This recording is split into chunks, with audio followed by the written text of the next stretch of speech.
Selamat siang, kembali lagi bersama saya Indah Ayu Roslovianti Siahaan di Berita Indonesia. Selama 20 menit ke depan akan menyajikan berita aktual dan terkini yang akan menemani aktivitas Anda sore ini.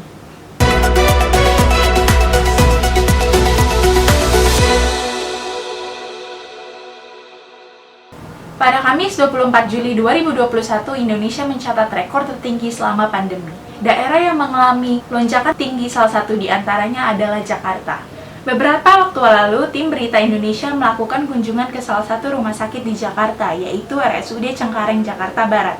Tim kami melakukan dokumentasi dan juga melakukan wawancara singkat bersama dokter dan pasien terkait penanganan COVID-19 di rumah sakit tersebut. Berikut cuplikannya. Jakarta sedang tidak baik-baik saja merupakan ungkapan yang tepat untuk menggambarkan situasi COVID-19 di ibu kota saat ini. Lonjakan kasus COVID-19 terus terjadi, sehingga kasus baru di ibu kota mencapai 7.550 kasus per tanggal 24 Juli 2021. Angka tersebut merupakan penambahan kasus baru tertinggi selama pandemi COVID-19. Dengan penambahan tersebut, jumlah kasus COVID-19 di Jakarta secara total adalah 494.462 kasus. Total pasien COVID yang dinyatakan sembuh sebanyak 445.450 orang, sedangkan 8.112 orang dilaporkan meninggal dunia. Sementara itu, kasus COVID aktif di Jakarta saat ini berada di angka 40.900 kasus. Lonjakan kasus COVID-19 ini berdampak pada penumpukan pasien di rumah sakit rujukan COVID-19. Salah satunya terjadi di RSUD Cengkareng, Jakarta Barat.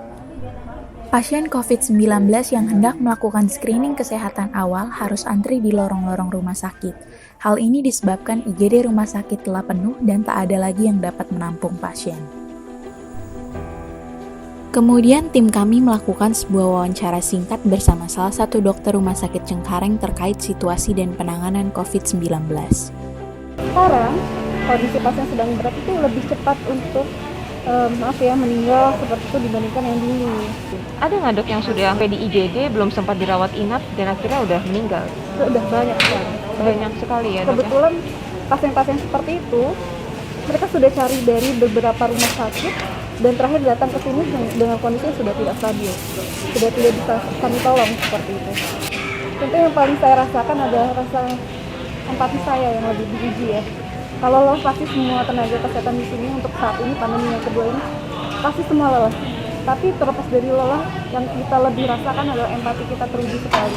Karena pasti sekali lagi pasti datang ke sini dengan kondisi yang sudah sedang, kalau yang berat itu sudah sangat banyak.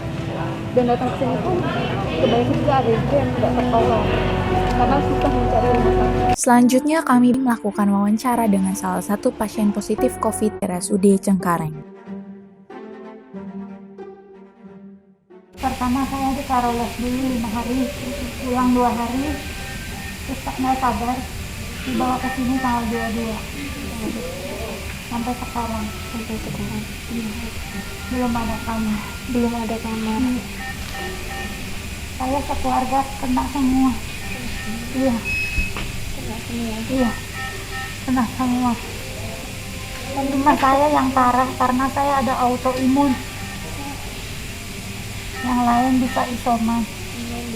Iya.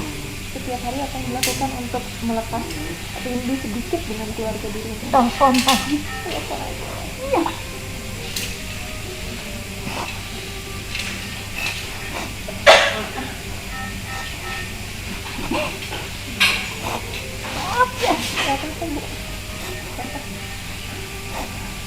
Yang kenal suami, adik, sama orang tua. Saya masuk sini nggak sadar, sama suami, teman, naik motor di bawah dalam keadaan nggak sadar, sebab cari ambulan nggak ada, terus waiting list, sedangkan saya oksigennya udah 80 aja. Kemudian kami melakukan kunjungan ke zona hijau Rumah Sakit RSUD Cengkareng. Langkah kami berawal dari zona hijau rumah sakit. Sejumlah rumah sakit rujukan nyaris penuh. Para pasien antri untuk mendapatkan tempat tidur.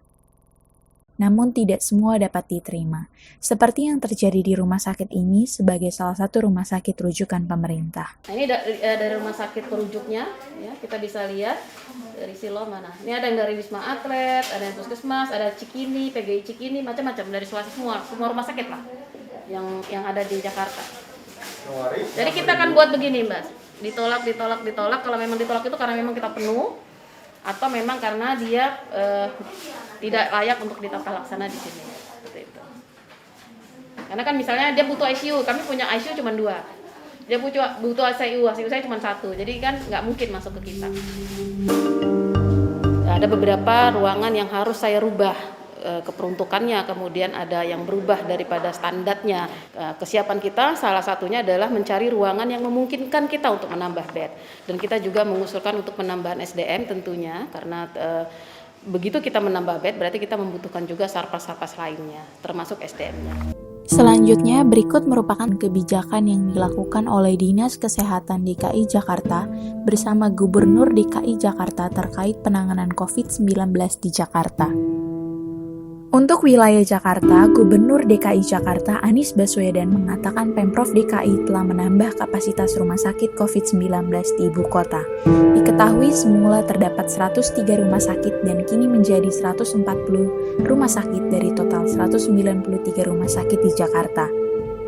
Tak hanya itu, rumah sakit rujukan di Jakarta juga harus berperang melawan COVID-19 dengan mendirikan tenda di luar rumah sakit. Lobi rumah sakit pun tak jarang menjadi ruang rawat inap COVID-19. Dinas Kesehatan DKI Jakarta mengeluarkan surat untuk ditujukan kepada seluruh rumah sakit di Jakarta agar membangun tenda rumah sakit sebagai tempat perawatan pasien COVID-19.